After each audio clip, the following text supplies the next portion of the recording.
Hello and welcome to Indus News from Islamabad. I'm Jawad Tehami and these are the headlines.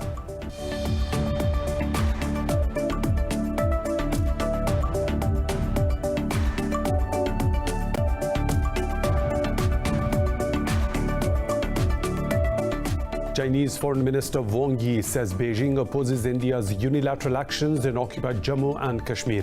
In a joint statement after the second round of the China-Pakistan Foreign Ministers' strategic dialogue, he said Kashmir issue is a dispute left over from history and should be resolved under UN Security Council resolutions. The two sides also agreed to strengthen bilateral ties to defend common interests and promote peace in the region.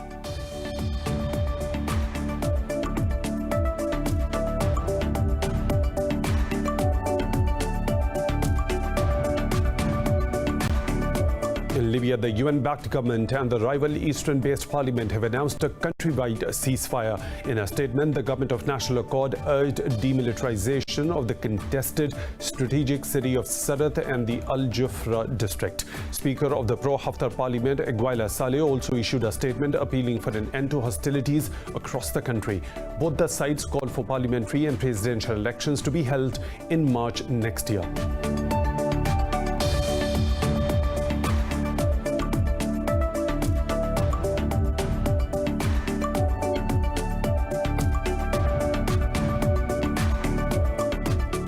The European Union says a post-Brexit trade deal with the UK seems unlikely at this stage. Speaking after the latest round of negotiations, EU's chief negotiator Michel Barnier said the talks ended without any progress. UK's negotiator David Frost said it will not extend talks if an agreement cannot be reached by the December deadline. The two sides have a disagreement over fisheries policy and state aid rules.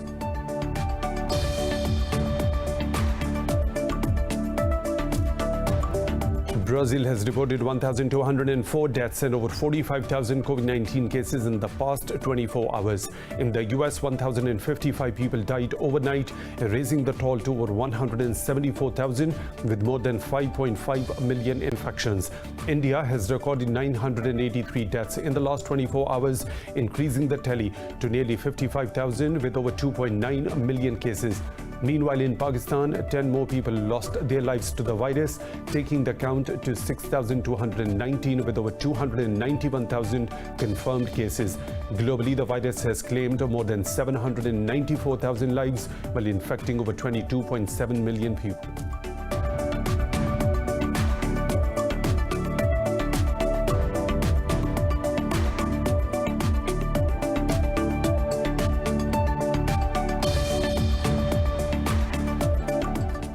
Those are the headlines and detailed stories right after a short break. Stay tuned.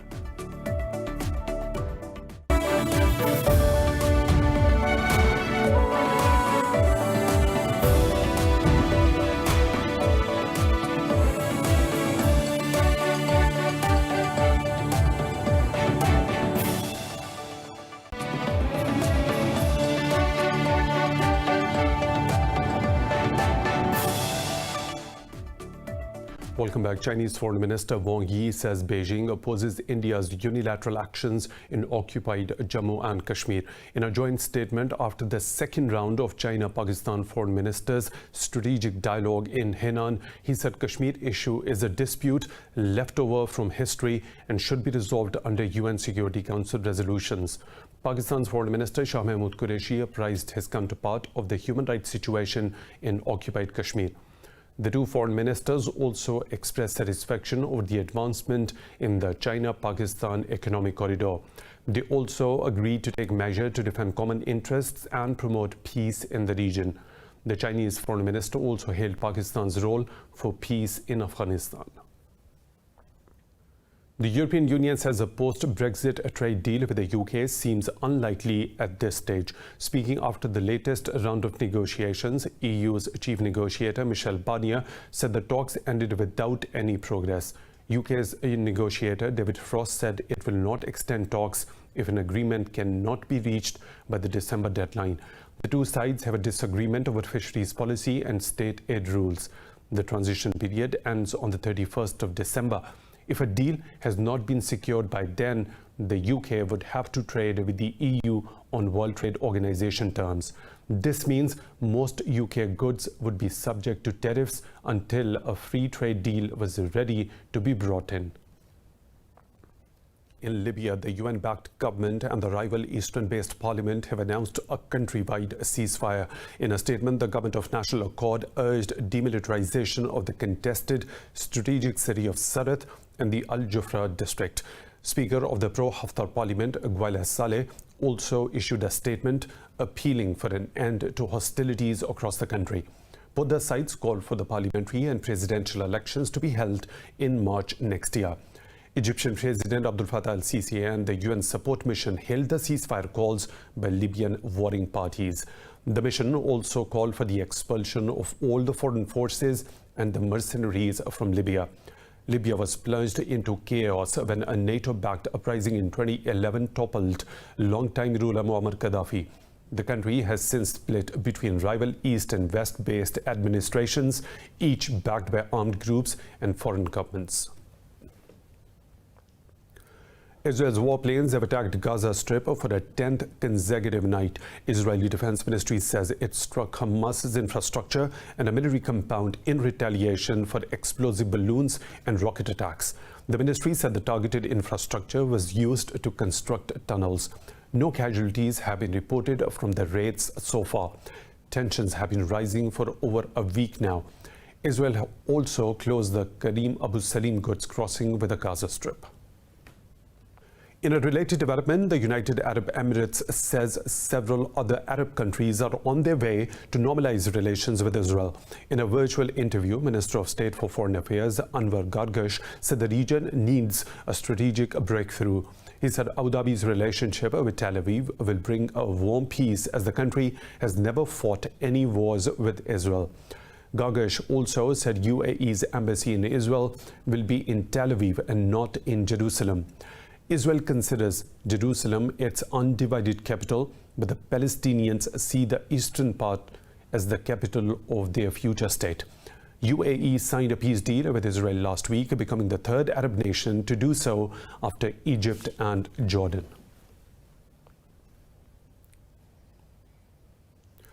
Moving on, the US has formally notified the United Nations of its demand to restore all sanctions on Iran, citing violations of the 2015 nuclear deal. In a letter to the UN Security Council President, Secretary of State Mike Pompeo said Tehran is guilty of significant non-performance regarding the Joint Comprehensive Plan of Action. Pompeo said Washington will do everything it can to enforce the UN sanctions on Tehran if they are violated. China, Russia, the EU3 and other UNSC members questioned the legality of the move. Moscow rejected the proposal, saying Washington cannot trigger a snapback as it is no longer part of the Iran nuclear deal. The UK, France and Germany said the proposal is incompatible with the 2015 treaty, while urging Tehran to return to full compliance without delay. Iran's ambassador to the UN, Majid Takhtravanchi, said Washington was misleading the world and with lies and fabrication. Today, the US attempted to mislead the international community by resorting to lies and fabrications to supposedly initiate a mechanism under Resolution 2231. According to conclusive legal facts, the US is not a JCPOA participant and has no right to trigger the so-called snapback mechanism, and its arbitrary interpretation of Resolution 2231 cannot change this reality.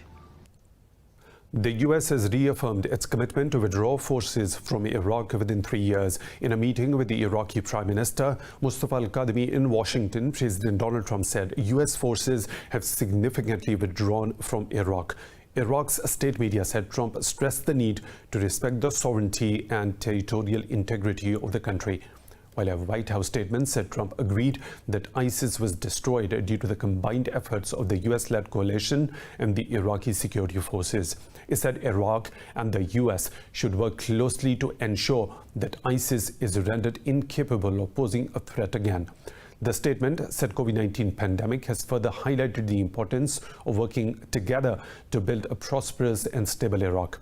Al-Kadhimi is visiting the US for the first time since he became the Prime Minister in May this year.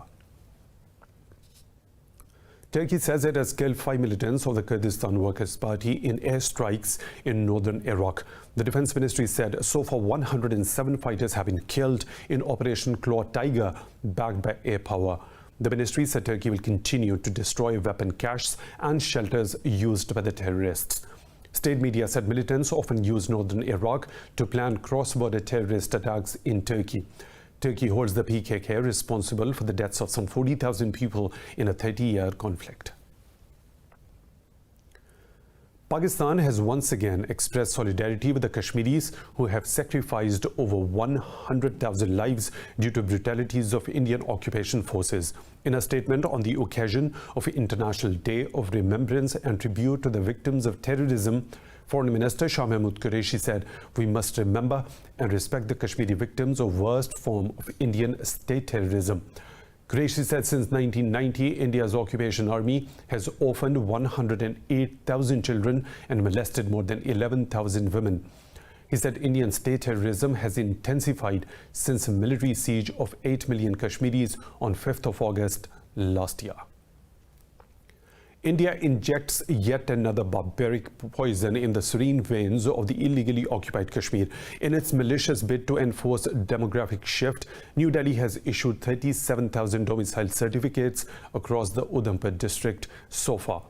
Officials say these certificates have been issued both through online and offline mode. Indian officials have declared the fraudulent document mandatory in occupied Kashmir after its special status was repealed in August last year. Earlier, Pakistan categorically rejected the grant of domicile certificates. Kashmiri political leaders say they have always opposed the grant of citizenship rights to refugees settled outside the region.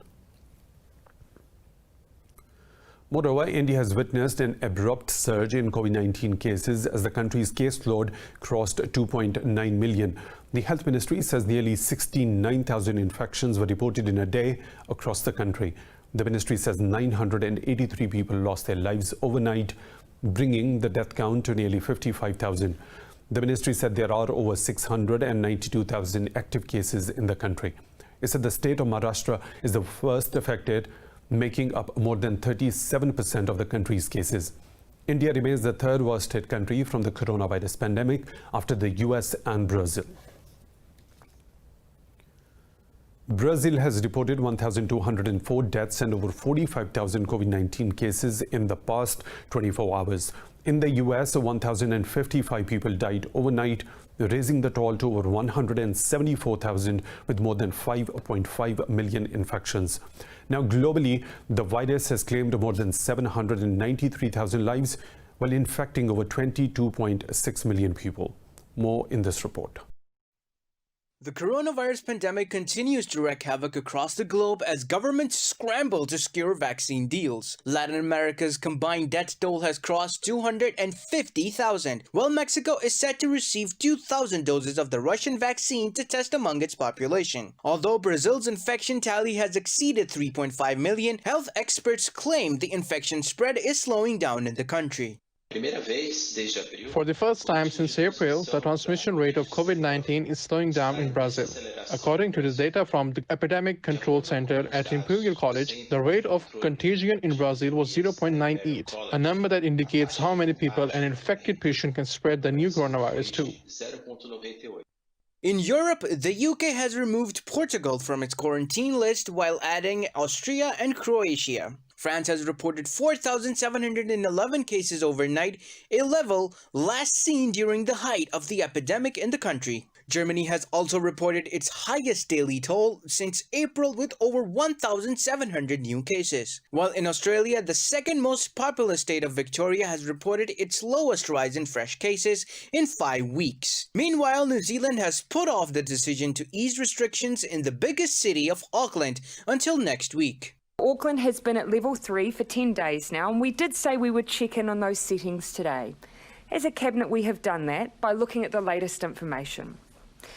There is nothing to suggest we need to change our course, and certainly nothing that suggests we need to escalate our response. But at this stage, we need to stay the course and retain the settings we have for now. In Asia, mainland China has reported 22 new imported cases with no domestic transmissions. In South Korea, the virus fight is reaching a critical phase as 324 virus cases were reported, the highest for the first time since early March.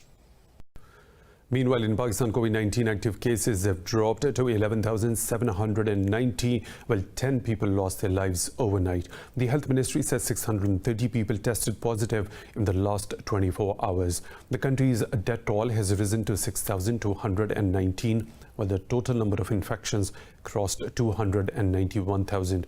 The Health Ministry reported a recovery rate of over 93% across the country. Sindh remains the worst hit province with over 127,000 infections, while Punjab has reported nearly 96,000 cases.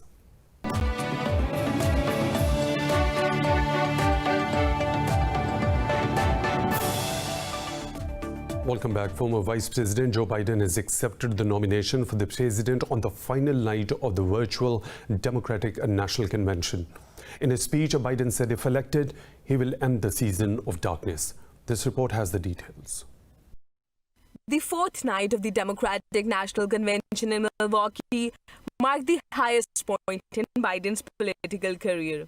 His nomination is the culmination of decades-long public career for the former senator who failed in his two White House bids in 1988 and 2008. A 10-minute-long video spanning Biden's lifetime of service was played before he virtually appeared on stage from his hometown of Wilmington. Amid the raging pandemic, the typical fanfare of the DNC was missing as Biden urged Americans to choose hope over fear. It's time for us, for we the people, to come together.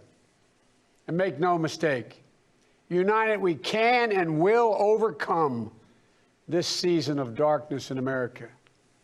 We'll choose hope over fear, facts over fiction, fairness over privilege. I'm a proud Democrat, and I'll be proud to carry the banner of our party into the general election. So it's with great honor and humility, I accept this nomination for President of the United States of America. A group of former Democratic presidential candidates held a virtual roundtable to give resounding approval of Biden's candidacy. His former rivals urged their voters to unite behind Biden and the vice presidential candidate, Senator Kamala Harris. Senators Bernie Sanders, Elizabeth Warren, former South Bend Mayor Pete Buttigieg, and others lauded Biden's decency and leadership. This is clearly the most important election in the modern history of this country. And Joe Biden, you have a human being who is empathetic, who is honest, who is decent. And at this particular moment in American history, my God, that is something that this country absolutely needs. And all of us, whether you're progressives, whether you're moderates or conservatives, have got to come together to defeat this president. Biden will take on the Republican Donald Trump in the presidential election on November 3rd. The European Union has called on Belarus to drop a criminal case launched against a new opposition body this week. In a statement, EU spokesperson said the bloc urges Belarusian authorities to engage in dialogue to move towards a peaceful solution. The statement read the opposition group reached out for dialogue, but the authorities reverted to intimidation as an answer. It said EU's goal is to stop violence, help dialogue between members of the state and support the economic prosperity of Belarus. The spokesperson said the EU does not want to tilt the geopolitical balance for Belarus between the bloc and Russia. Earlier, Minsk launched a criminal case against the opposition's Coordination Council. The group is formed to seek dialogue over alleged rigging in elections. In Belarus, opposition politician Svetlana Tikhanovskaya has called on supporters to step up their strikes at factories across the country to try to force new presidential elections. In a video address, she told her followers not to be fooled by intimidation. Meanwhile, the US says it supports an independent international probe into electoral irregularities in the recent presidential election in the country. US Secretary of State Mike Pompeo said Washington stands by its long-term commitment to support the country's sovereignty and territorial integrity. Pompeo also said Belarusians have the right to choose their own leaders and warned states of intervening in the country's biggest crisis. The European Union has levied sanctions on Belarus until February 2021. Russia says Ukraine should stop making excuses for not fulfilling their obligations under the Minsk agreements. In an interview, Foreign Minister Sergei Lavrov said the constitutional consolidation of the special status of Donbass is the key to resolve the crisis in Ukraine. Lavrov said Kiev must follow the unanimous agreement of Normandy summit participants over a pact between Donetsk and Luhansk. He said all matters related to special status of the three regions should have been reflected in the new constitution of Ukraine before the end of 2015. Earlier, Ukraine's presidential office said 4 more locations in the eastern Donbass region will be cleared of armed forces. Relations between Russia and Ukraine soured when Moscow annexed Crimea in 2014.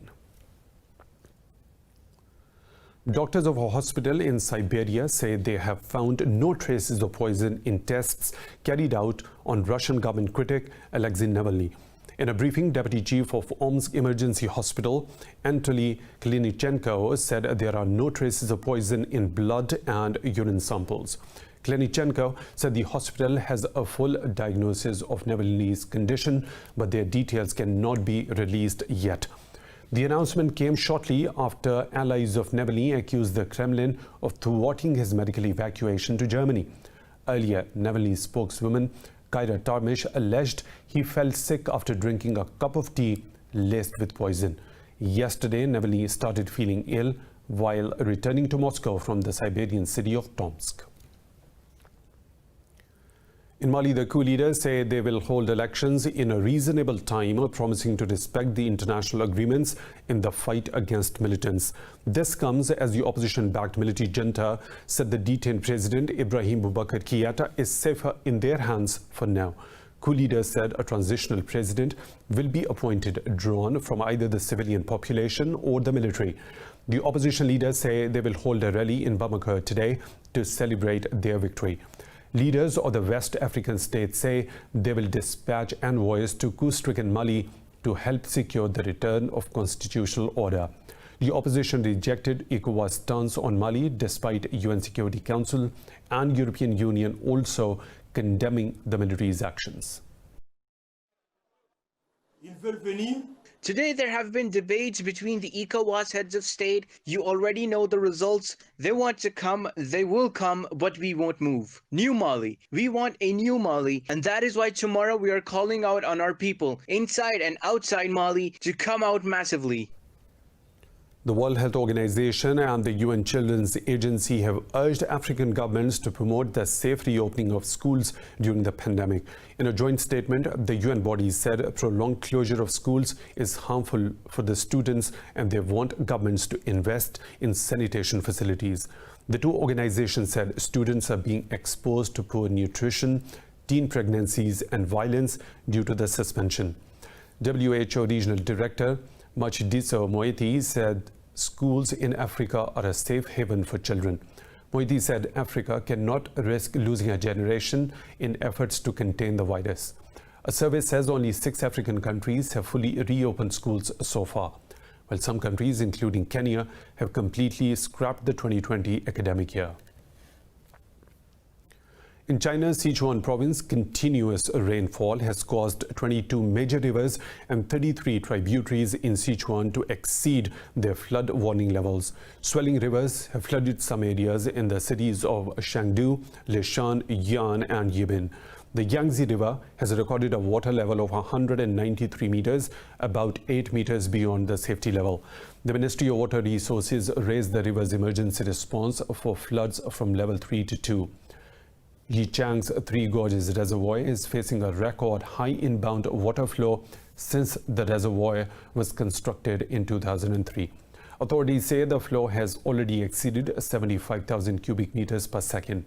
Meanwhile, officials say the rains and floods have affected over 260,000 people in Chongqing, causing an economic loss of about $354 million. At present, our main work is to strengthen the inspection and patrol of emergency alert points, and at the same time, we will ensure the property transfer of relevant shops and the evacuation of residents involved.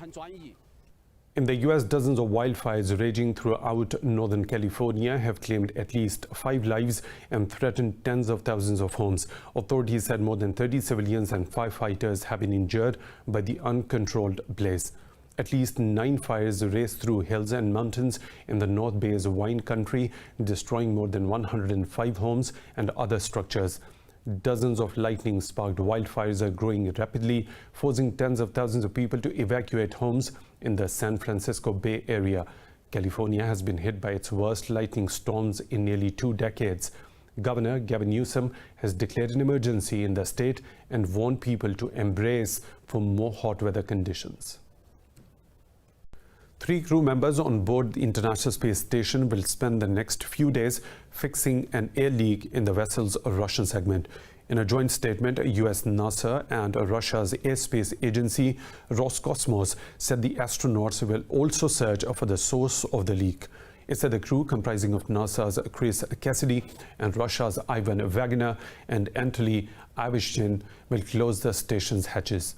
This will be followed by monitoring the air pressure and then finding the source of the leak. NASA says the agency and its international partners first noticed a slight increase above the standard cabin air leak rate in September 2019. The joint statement said the situation represented no immediate danger to the crew or to the space station. More stories to follow right after a short break.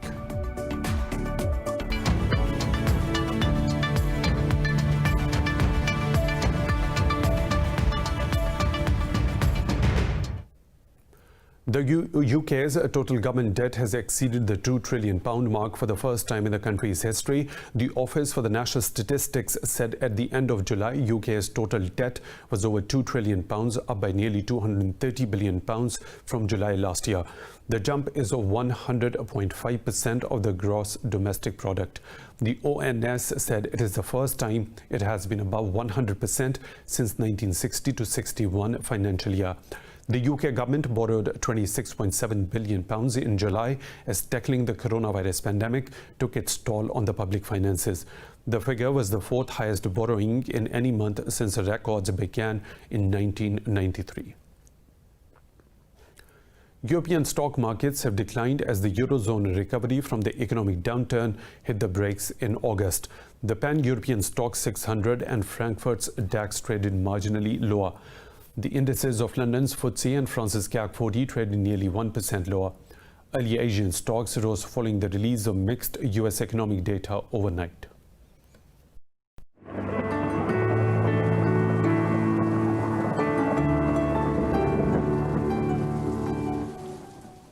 Another weather situation from around the globe.